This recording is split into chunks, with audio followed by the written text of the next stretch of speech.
Hold on a second. You use that kind of language like feet held to the Maoist flames. And then I know that you talk a lot about polarization. Don't you think that's adding to the polarization? Like you're talking about Mao and you're invoking this idea of fire, serious communism. Isn't that a little bit severe? I don't think it's any more severe than starting with the assumption that I'm part of the alt-right. Hey there, Mug Clubber and or YouTuber. We are introducing a new segment today. Long-form interview called Devil's Advocate, where we'll bring on the foremost conservative thinkers, critical thinkers, and try to present both points of view. I think it was my friend Owen who actually said, if you cannot argue your ideological opposition's point of view as effectively as they can, you have no business holding your own position. So the purpose of this format is to argue the progressive left's position more effectively than they do, and to hopefully equip you in case you will encounter these arguments, these lines of questioning, these specific patterns of attack that you see from the left. So I warn you, you might get mad, you might get frustrated, you might want to beat up Skyler. I know that I did. These do not represent my views at all or the views of anybody at Louder with Crowder unless I don't know about it. Enjoy Devil's Advocate with Dr. Jordan Peterson. Devil's Advocate With Skyler Turden. All right, I am your host, Skyler Turden. This is a segment where we take on the biggest right-wing personalities on the web, out there sort of in the cultural sphere, and challenge them, hold their feet to the fire to see if their ideas hold water. And our next guest is very popular, so very noted fascist, super popular internet personality. You can take his personality quiz, I guess, at selfauthoring.com. His book is 12 Rules for Life, is available at places. Jordan Peterson, thanks for being on the show, sir. Thanks for the invitation there, Skyler. Yes. So let me allow you to sort of establish with people who aren't necessarily familiar. You've made it your main goal to be an advocate of free speech, particularly speaking out against restrictions thereof. I know it started, you sort of rose to notoriety with Bill C-16 in Canada. Tell us in your own words, why freedom of speech is so important and why you took your stand. Okay, well, first of all, I don't think that that's what I put myself forward as in the main. Okay. I'm actually very interested in the relationship between meaning and responsibility. Okay. And so I think that my books and my lectures are mostly devoted towards that. I see free speech as necessary because it's part of the process by which the left and the right continue in an ongoing dialogue about how society should both maintain and update its structures, and that any attempts to interfere with that are dangerous to both necessary wings, let's say. Okay. And in Canada, there was a bill passed a year ago in May, Bill C-16, which purported to do nothing but extend charter rights and certain protections under the criminal code to transgender people. But that isn't how I looked at the legislation. I thought it was a piece of compelled speech. And the justifications for doing that were very thin. Well, okay, let me ask you that. So first off, okay, meaning and responsibility where they intersect, but freedom of speech is a big component to that, right? And that's why you talk about it. Well, it's a responsibility to speak properly, and it shouldn't be something that the government should interfere with. The government interferes with that at its peril, whether it happens to be left or right-leaning. Well, I just want to make sure I wasn't, because you made it sound like I was misrepresenting you, but it sounds like, no, that is a big part of it. So the thing with Bill C-16, right? You say that. I've read through the bill. I've not seen anything that specifically relates to compelled language. You often use that word, compulsion of language. I don't see it in there.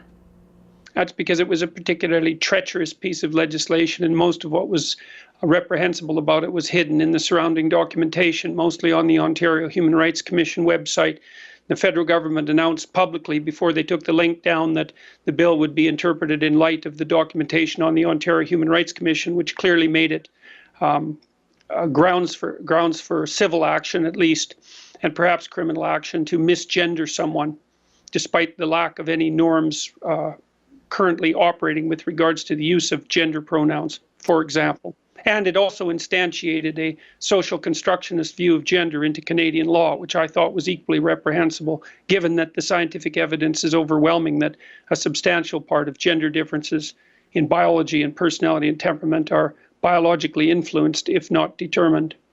Right, and I know then we can get into sort of this biological determinism I know is really popular with the alt-right and in that sphere, but it sounds to me like what you just said, before we move on to more freedom of speech and the meat of some of your other topics that you discuss, sounds to me like you're talking about a potential interpretation of the law provincially, but that's not what the law said, and considering that's like the catalyst for you, here's this rock star on the right, don't you think that's a little important?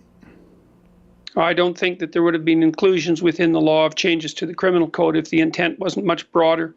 And the law was only about a paragraph long, and so the surrounding documentation is of crucial importance. And if the federal government was playing straight with regards to the origin of the law and how was it going to be interpreted, they wouldn't have taken down the link that had made the claim quite straightforwardly that it was going to be interpreted in light of the Ontario Human Rights Commission's already extant policies, which surrounded similar legislation at the provincial level. Besides, it played out exactly the way I thought it would play out. For example, at Wilfrid Laurier University, where a teaching assistant was had her feet held to the Maoist flames for daring to show a video expressing my views to a communications class. No, you so no, I don't think I hold on a second. You use that kind of language like feet held to the Maoist flames. And then I know that you talk a lot about polarization. Don't you think that's adding to the polarization? Like you're talking about Mao and you're invoking this idea of fire, serious communism. Isn't that a little bit severe? I don't think it's any more severe than starting with the assumption that I'm part of the alt-right, which is a white supremacist organization and an identity politics group. Who said you were part of the alt-right? I didn't say you were part of the alt-right. Yeah, you did, actually. You could just rewind the tape. No, I mentioned that it was popular in alt-right circles, and you happen to be popular in alt-right circles. Listen, if I happen to be popular at universities, and they show, I'm not responsible for what those professors say. I'm just saying it's your views. Would you disagree happen to coincide with the views of a lot of the alt-right? Yeah, I would disagree.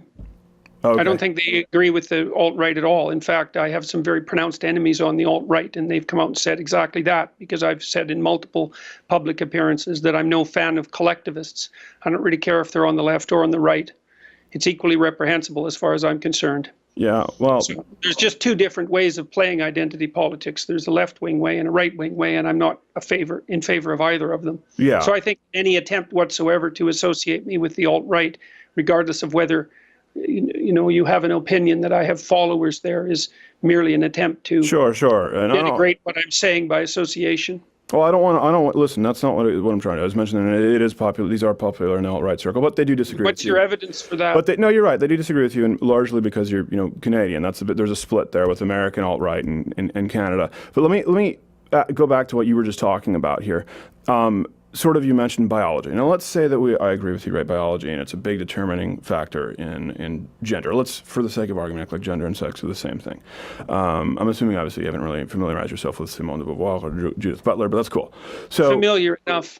Well, yeah, okay, familiar enough, and that's the danger with a lot of people. Judith Butler. Yeah, well, that's the danger with a lot of people. They're only familiar enough. But let's assume that it's correct, okay, and that biology determines gender. I don't think we would disagree that transgenders have been the victim of hate crimes at a disproportionate rate, and this is the complication that I think a lot of right-wingers miss. They see it; they're very reductive. Permitting absolute freedom of speech, it silences other people's free speech because it allows people to bully victims into silence, and then you have freedom of speech if it's blanketed. Actually reduces the totality of free speech because of minorities who are afraid to speak out. Is that a problem that you agree with? Well, there's no doubt that speech can be misused and commonly is. The question isn't the issue. The issue is who's going to regulate it. And the answer to that is minimal regulation, because it's such a fundamental part of the ability to think and orient yourself in the world. And so it's perfectly reasonable to point out that free speech can be abused and has been in the past, but then the devil's in the details. Right. Say, well, it's been used to oppress minorities, well, also to free them. We might point out the left wing was a tremendous advocate for free speech right up until, I would say, 5 or 6 years ago, partly because people who are oppressed need free speech above all else to make their claims heard. I mean, that's always been the fundamental. But that's not how it's playing out. That's well, it's not how it's playing out for 5 years. I don't know what the hell that has to do on the broader scheme of things. You can be sure that any restrictions that the left manages to put on free speech will immediately be co-opted by the right. So it's an extraordinarily foolish game. And there's an issue that's even deeper than that, which is, well, we've already agreed that speech can be, let's say, harsh and divisive and oppressive, all of those things. Who's going to regulate it?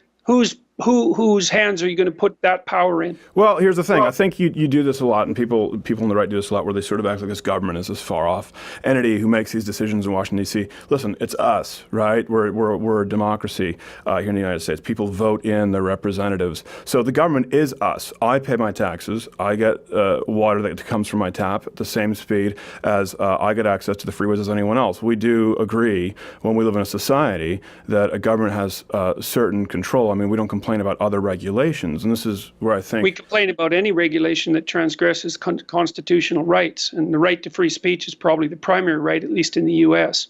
Okay, but so it's also the right upon which the entire government edifice is built, and to say that you can elect representatives who are going to regulate free speech ignores the fact completely that you don't have an absolute democracy, you have a constitutional democracy. Well, these same regulators, they're in charge of what can be said as far as libel laws with the press. So we do have a freedom of the press, but we do have actual libel laws. There are regulations on firearms, right? You don't think that you should be able to go off and own a tank.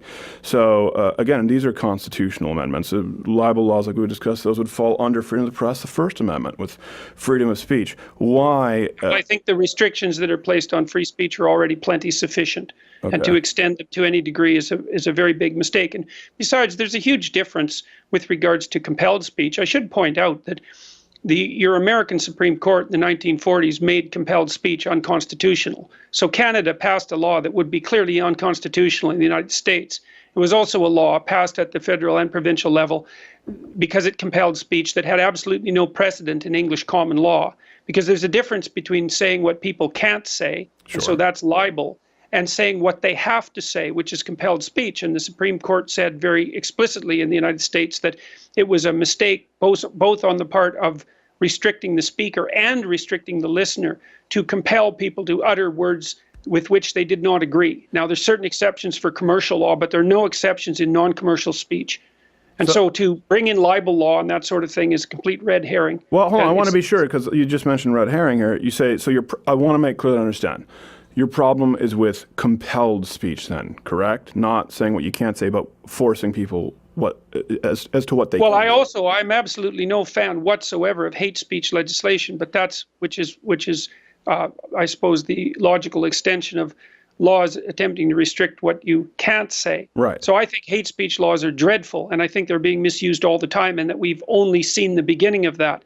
But the issue of compelled speech is worse than the issue of regulating hate speech, because it requires people to utter words that they did not formulate and may not believe. So it violates freedom of conscience. It violates the responsibility that each individual has to only say things they believe to be true and representative of their viewpoint. It interferes with their ability to think and communicate, and it makes them terrified of potentially terrified of government and other organizational intervention. Well, people are terrified right now because the First Amendment was written long before social media and Facebook, and so now the speech is very invasive. You used to be able to turn it off.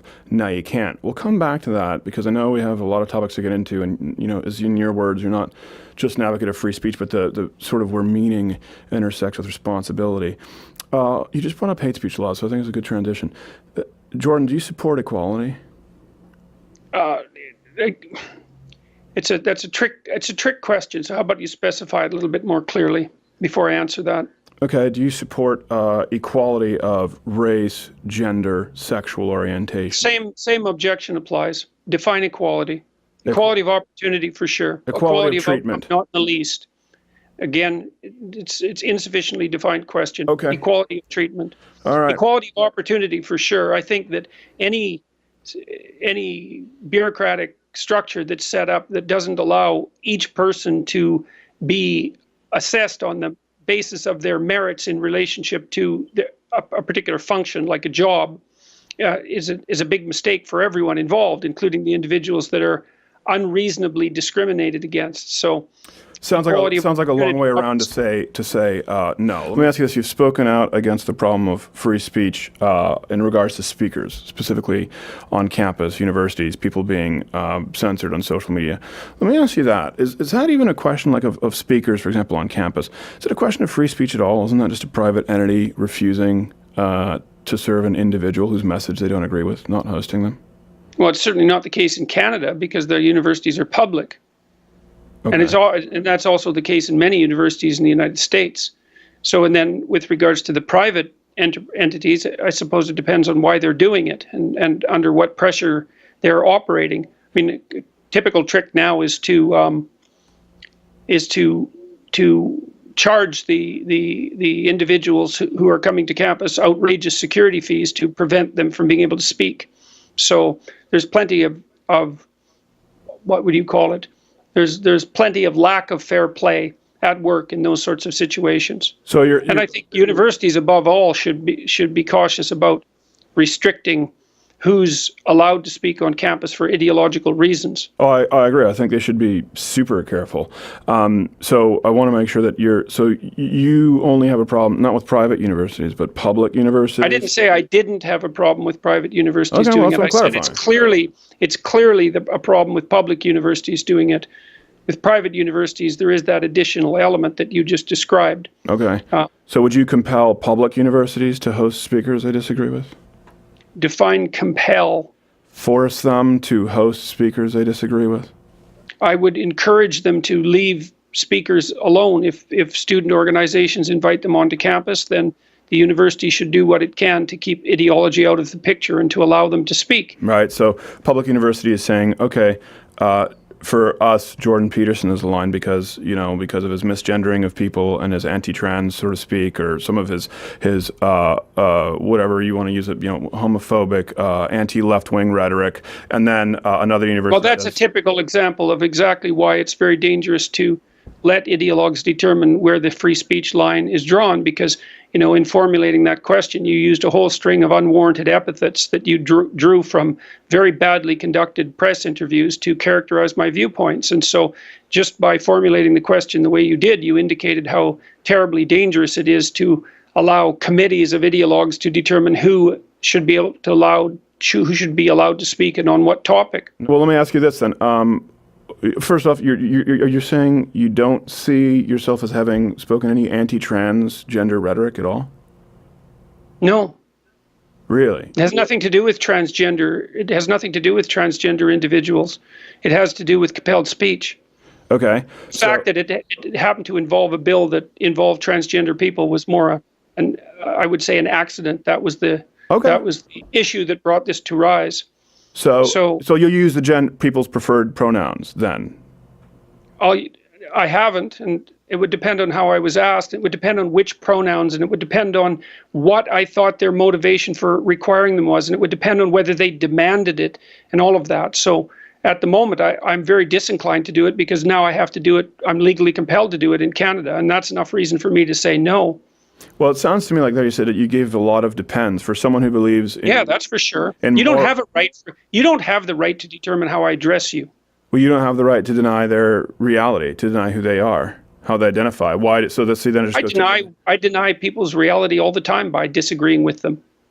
So, and they do the same to me. And you have every right to deny someone's reality. That's the whole basis of your ability to think independently, is that you get to define reality one way and other people get to define it another way. And then hopefully you negotiate a shared reality that you can both live in peacefully. Well, that's my point. So that's a completely specious argument. Well, no, that's my point, is because for someone who does talk about moral absolutism to some degree, in this case, there are a lot of depends. And for example, if a black guy said, hey, I'm black, you can just say, no, you're not. And then can you use racial epithets or what he considers racial epithets? I mean, because people in the trans community... Can I? Of course I can. Whether I should or not is a different issue, and whether or not it should be illegal is a completely different issue. So whether I But can it and is whether I illegal. should are not the same thing. No, it's not. It's illegal actually not illegal. to go out and if a black guy to call him the N-word. That would be illegal. It's not because there's illegal. harassment. It's harassment if you continually do it. It's after not being asked to illegal. stop. It's not illegal in the United States. Well, okay, I agree to disagree on that one because There's no disagreeing about it. It's not illegal. yeah. Well, go see how that works if you go on down to Spanish Harlem. Just be sure to upload it with a GoPro. I didn't say that you should do it, and I didn't say Right. that it was right, but I did say that it was legal. Well, yeah, I know, and that's kind of the bait and switch that you pull, Jordan, quite a bit. Is you say, well, I didn't say it was legal. I didn't say it was right. What do you think is right? Let me ask you this. Let me ask Laserin, what do you think is right as far as how to gender somebody who identifies, who has been abused, has been the victim of hate crimes their whole life, and wants to be referred to by their specific pronouns? What do you think is right? I think that your attempt to use hypothetical compassion for someone hypothetically oppressed is an appalling way to defend a compelled speech law. Yeah. That's what I think. Yeah, Because think about what that does. It puts you completely in the driver's seat, doesn't it? You get to sit there and think, well, I'm a compassionate, wonderful person with the essential mien of a saint, and this person who's addressing me is obviously entirely corrupt because they don't have the same moral compassion for the oppressed that I do. It's like I'm not even going to engage in that. It's an appalling way of arguing. What makes you think that you're so compassionate? What makes you think that you've got all the right on your side? because I'm the only. So you don't think there's anything dangerous about the government attempting to produce compelled speech legislation on the back of hypothetical compassion? You can't see any way that would go wrong? Well, I'll talk about you. Then you're not thinking. You just talked that about sort of thing's gone wrong many times in the past, and you're using your mask of compassion and care for the oppressed to justify whatever actions you want to undertake. All right, listen, I let you go here. You talk in paragraphs around in circles. Now you're misrepresenting me. I didn't say that at all. I didn't say that I don't see any problems with it. I think I'm the only one in this interview. You haven't pointed out any problems with it so far. Well, I'm also the only one who hasn't condemned compassion in any way, shape, or form. And compassion needs to be condemned in many, many ways because people use it as an unthinking marker for moral virtue, and it's not that at all. I understand that it can be subjectively condemned, but I'm saying there's one of us here who has advocated it as a virtue, and I think you do well to include that in your rhetoric. This is an opinion. Yeah, well, I don't buy the idea that compassion is a virtue. And I don't think that it should be arbitrary. I'm talking about people with, again, the government these are elected officials, and we elect the most qualified people for the job. You cannot elect someone who's the most qualified for the job and then decide that they don't have the authority that you've granted them as a voter. Yes, you can. That's what a constitution is for. That is what a constitution is for. So yes, you absolutely can. The Constitution puts limits on the power of the elected representatives, and partly that's to protect the rights of minorities. And one of the most fundamental rights that minorities have is the right to free speech. It's absolutely unbelievable that the left, who hypothetically are standing up for the rights of the oppressed, are daring to challenge the supremacy of free speech, because it's been the fundamental weapon that people who are dispossessed have used against power structures since the beginning of the right itself. So it's unbelievably short-sighted. And if you think that the restrictions on free speech that are being put in place by the left won't be misused by the right, then you're not thinking at all. You keep saying that. The Constitution's changed. Some people think that income tax is unconstitutional. Do you think income tax is unconstitutional? Do you think we have to completely do away with income tax? Because we have amendments that deal with that. The point is it's a living, breathing document, right? And the people who have been granted that It's not living and breathing as much as the radicals who wish to transform it according to their ideology think it is. So, and you mess with constitutional amendments at your peril. Okay, so the whole idea here, the fundamental, what would you call it? The fundamental assumption of this whole line of questioning is that your particular ideological stance puts you firmly on the side of the dispossessed, and that makes you admirable and correct. And first of all, I don't buy the argument that you're on the side of the dispossessed merely because you say you do. The fact that you're a straight white man. For limitations. Just the fact that you're arguing for limitations on free speech indicates to me that you're no friend whatsoever of people who are truly dispossessed. So, but those people disagree with you more than me. I mean, how many minorities really are lining up for Jordan Peterson? Right? Well, I mean, that's a rhetorical question, and there's plenty of people who are so-called minorities that are coming to my talks, for example. You don't have any hard data on that. So something like 90%, over 90% of Black Americans vote Democrat. It's not even close. Latino Americans, Asian Americans, it's not even close. It's 80 or above for every single demographic. So the point is, right, I don't want to speak for minorities, and I know you don't want to speak for minorities. but they agree with my stance a lot more. That's how they vote. So it's clear they don't have a problem with a guy like me. And I'm not saying that I'm inherently right.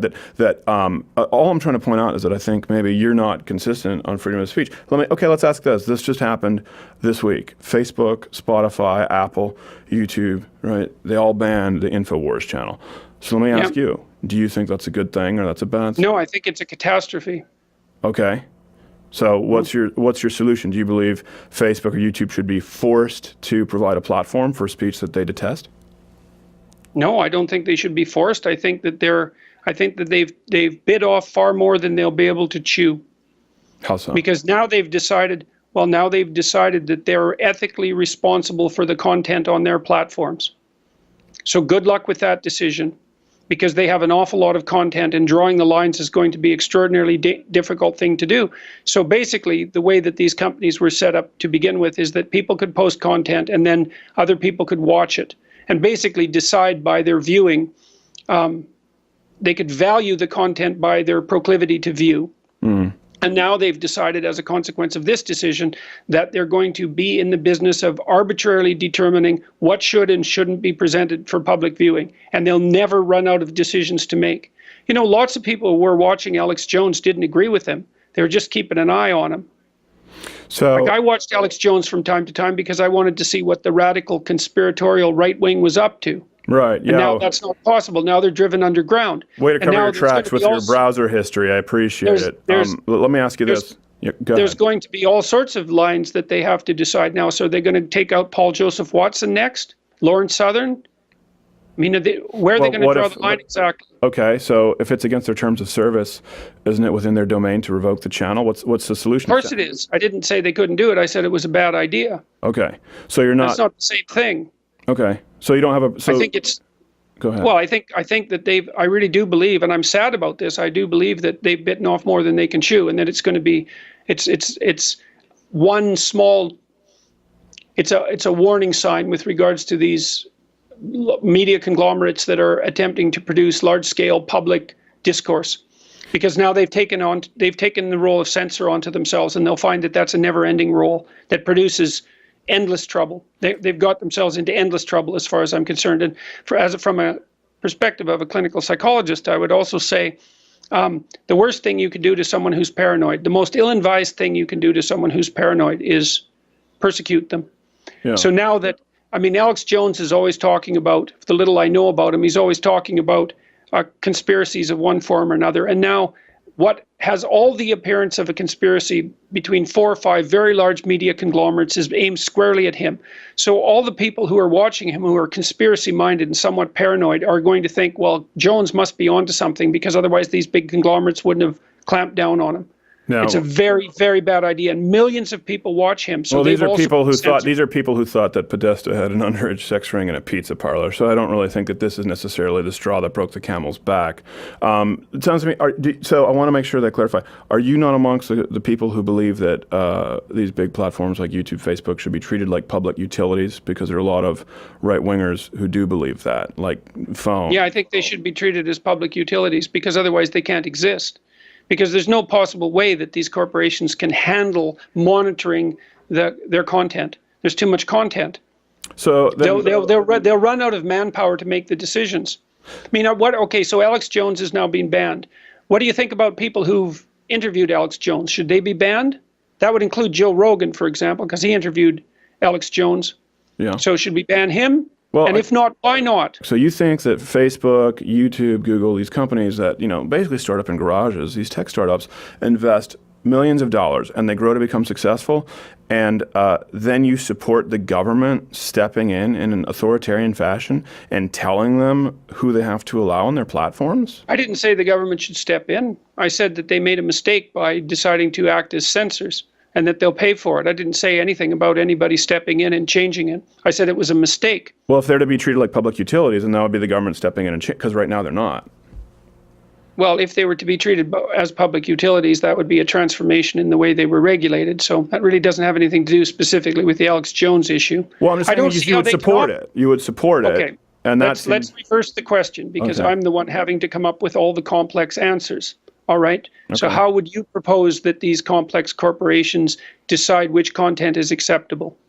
Exactly. no. How would you propose that? Exactly, I would propose it. I don't think there does Yeah. need to be a proposal. I mean, I think this is where actually I would be on your side. Let the free market decide, and the free market is YouTube and Facebook. And if they don't want to host content, I don't think they should be forced to host content. I don't think they should be compelled to host content. Well, obviously they shouldn't be. That's not the issue. The issue is how are they going to go about making the decisions, and how are we going to be sure that that won't go dreadfully wrong? I mean, obviously it's the case that censorship can go wrong. You certainly see that in places like China. Once you start with censorship, how do you have any idea how you're going to put proper boundaries around it and decide who's acceptable? You're either going to let your listeners decide that, or you're going to decide it. And then you're going to find out that you've taken on a huge weight of decision making that you can't handle. Maybe I'm wrong. Maybe that won't happen. But it's certainly, I would be very loath to decide what needs to be censored, because the number of decisions I'd have to make would multiply beyond end. Well, I'm not saying let any specific individual decide. I'm saying let the free market decide. If people don't want Alex Jones on YouTube, then YouTube doesn't have to provide it. If people watching YouTube don't. I already agreed that YouTube doesn't have to provide it. I said it was a mistake to engage in censorship. Sure. Just because people are allowed to do something doesn't mean it isn't a mistake upon occasion. So I'm not asking for government regulation. And the idea that transforming these corporations into something approximating utilities would be a form of regulation is really and what would you say? It's an ill-formed way of posing the question. It's a matter of classification. Do you think that Alex Jones should be able to use a phone? I do think Alex Jones should be able to use a phone as long as he pays for it, as long as a phone company wants to offer him their services. Right, so the phone company offers everyone equal access to the services regardless of content. And I presume you'd object if the phone service started to decide that conversations shouldn't be allowed to occur. And so you can make a reasonable argument that these large-scale media distribution companies play the same role, but on a larger scale. It's not necessarily the case that it's an argument without flaw, but it's a reasonable argument. But I don't think that there's any real alternative. I don't see how companies like Facebook and YouTube can possibly police their content without producing far more trouble than they'll save. That's the issue. Well, I'm not so much just concerned about them policing the content. What I'm concerned with is, let's say we do the public utility sort of option, right?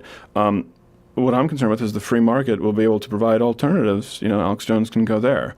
If we're consistent, and we believe in freedom of speech and the freedom of market as it applies thereof, we should be free to accept, we should follow this down the logical trail that there will be an alternative platform for Alex Jones or you. Yes, there probably will be. And that's also why I think it was a mistake for these companies to engage in the censorship, because I think that they're signing their own death warrant by doing so. It'll probably take 10 years to unfold, but it's a big mistake. And so that is what will happen, is because people will stop trusting YouTube and Facebook and so forth to provide uncensored access to content. And as a consequence, other forms of information distribution will emerge. So that's why I thought it was a bad decision from a corporate perspective. Okay. They had every right to make it, but I think it's a bad decision. If I were to walk into your house, okay? If I were to walk into your house right now and harass you and call you all sorts of names and get right up in your face and not leave after you've asked me to leave and continue harassing you without any refuge for you, would you think that is a crime for me to do that? I don't know why you're asking the question. So well, let me tell you why I'm asking. So now, again, this is why we're talking about the Constitution and guns. Now we have fully automatic AR-15s and things change, right? Times change. We need to adapt, and we've both agreed on that to some extent. Now, online, people like Alex Jones, they have the ability to invade your house digitally, continually, and harass and berate. You can always shut it off. Not necessarily. That's the thing. You can't shut off everything. You can't block people. You can't mute people on every platform. Then they can have your email on YouTube. You know, it shows up in your suggested feed. The point is, especially... No, that's a silly argument. You can just shut the whole thing off if you want. So it's a silly argument. It's not like someone invading your house. So because you can shut it off at any time. Okay. No, that's just not going anywhere, that argument. Well, what if someone has a computer in their house then?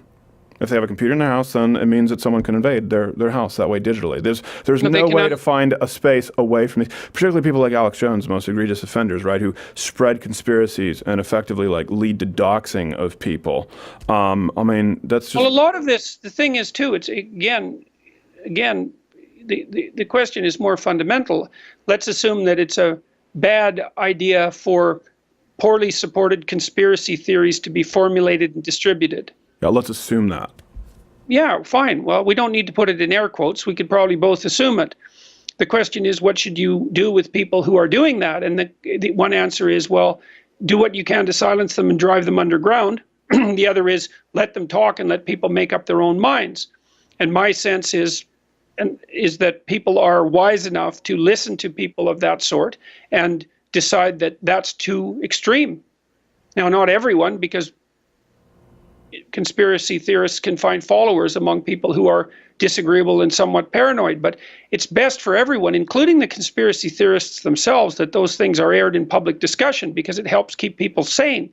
You know, like I've known people who are a little bit on this. I disagree. Yeah, but that's because you don't know what you're talking about. No, I think you're incorrect. Listen, there are more Americans who believe in angels than in climate change.